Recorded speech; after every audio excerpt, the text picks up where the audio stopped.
Hello everyone and welcome back to my channel. In this video I'll be talking about 5 updates from the recent Google I/O events that I'm particularly interested in. Google I/O, in case you're not familiar with it, is the annual event from Google where they announce some of the products, software updates that they've been working on throughout the year. I'm always looking out for these events because I'm a big Google fan. Yeah, today I'll be diving into some of these updates. I'm still wearing my Man U jersey because we beat Man City in the final, but that is by the way.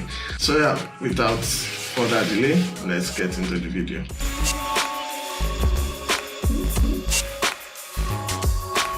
In this year's Google I/O, Gemini was a running theme throughout the announcement, so it's clear that a lot of the work that they are doing this year is going to be powered by Gemini. The first announcement I am excited about is Project Astra.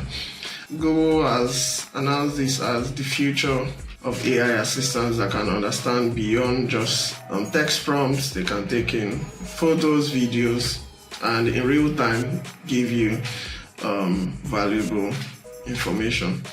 And they had this cool demo where they had a person with a phone going through a room and asking the AI questions in real time about the environment and was giving correct responses. I found that particularly interesting, just the possibility, and even at some point where the person dropped the phone and then switched to smart glasses. Now that is something that you could imagine using in a couple of years' time, where you don't even have to think about carrying this extra device in your hand, where you're just wearing your glasses and then your AI is with you.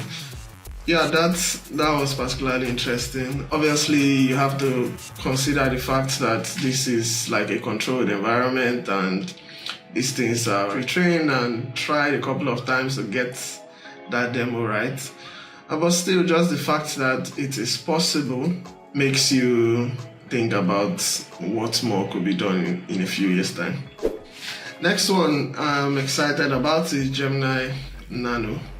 This is an on-device model that will be coming to first Pixel and then more Android devices. It basically does a lot of AI functionality without network, and it's just on device. So I'm guessing that is for those that are concerned with privacy. The feature that caught my attention with Gemini Nano was the spam call detection, where someone was on a call and then they started asking for their banking information, and then it flagged that this could be a potential fraud call. I'm a technical person myself, so I wouldn't fall for things like that, but I'm thinking about a lot of people that are not conversant with this type of fraud. I'm a products person, so when I see things like that are very valid today, especially, I mean, we talk about the future a lot of the time, but things that are valuable today are also very important as well. So just something as small as that, for me, is a very welcome development. The third announcement that I enjoyed was AI overviews. This is a functionality that is coming to Google Search, and Google Search is basically the spine of a lot of what Google has gone on to become. So it's cool to see that Search is also getting an update in this regard. AI overviews are basically summaries of whatever someone is searching for. So for example, you're planning a trip, it could bring this compact format of information that's useful to you for that trip without having to do the normal search process, which will be going through the search results and then trying to figure out what site has the information you need and then piecing together that information. It could just summarize everything for you in one nice compact format. And also this will be coming with video search. They had an interesting demo of someone that had this music player that had a fault and basically asked Google Search why that particular issue was happening. It gave an AI overview of the causes of that problem. So another update from Google I/O was NotebookLM. This is a software that allows you to upload documents, voice notes, PDF documents, and it creates interactive lessons for you about the topics in these documents that you have uploaded to it. So they had this demo where they had uploaded a couple of documents on physics. The AI started discussing the topic, and the person could ask a question while the discussion was going on. I think that is where my curiosity lies. In real time, it could give an example that was very understandable to even me that was just watching casually. I wasn't a big fan when I had to study things like physics, but I imagine something like this would be useful even beyond formal education, for going through research documents, for example, asking for summaries. The applications and use cases of this are many. The last update I made note of was Ask Photos. And this was basically, again, powered by Gemini, where you can ask Gemini to give you some responses based on your photos in Google Photos.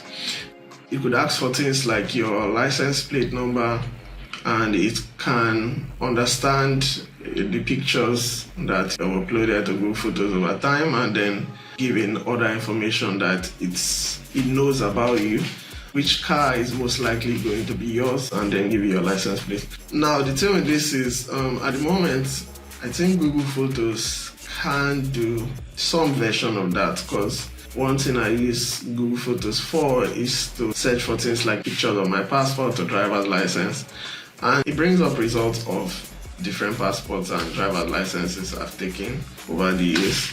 So I'm not sure how specific this will be. Maybe these updates would make it know which one is mine and just bring up that one. But they also gave a more complex example where they asked Gemini to show the progression of a child swimming over time, and then it compiled a couple of pictures of how the swimming lessons have progressed. So that we don't have in Google Photos at the moment, given that a lot of people document their lives through photos, and photos is a way to revisit a lot of memories.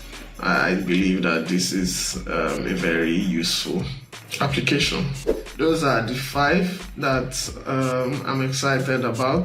As a bonus, I also saw the music AI, and I've been playing around with it, making some questionable music, of course.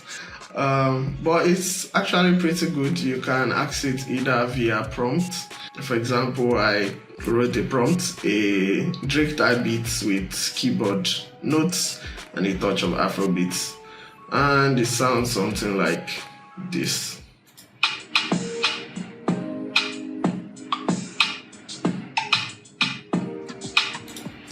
Yeah, I can hear the Afrobeats, I can hear keyboard notes. Is it a Drake type beat?